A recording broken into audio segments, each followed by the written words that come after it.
The rug that we have for this area is just too small. So I ordered a new one and it's bigger than this, yet it comes in this size box. So I'm really fascinated to see how it's gonna unfold and what it's gonna look like.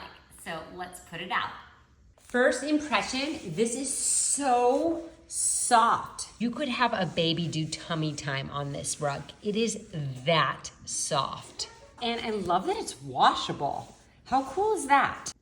Just laid it out from the bag. You can see it still has those bumps in it. So I do need to work on having that come out, and that will happen with some time walking over it, gravity.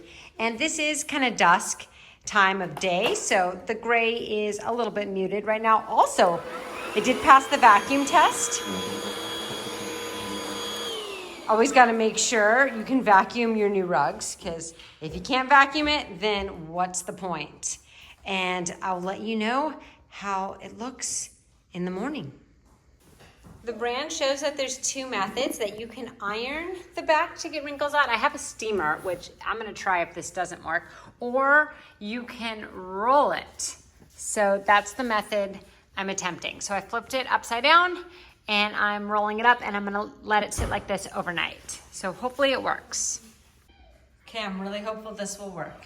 And I still am seeing a lot of bumps. I kind of thought it would lay a lot flatter like it is right there. And we've been really kind of trying to get them out. So maybe I just need to have it, maybe have something heavier on it. I don't know. That's one thing that, because it's so soft and not as structured, I'm a little bit bummed at the amount of bumps that I'm seeing in it.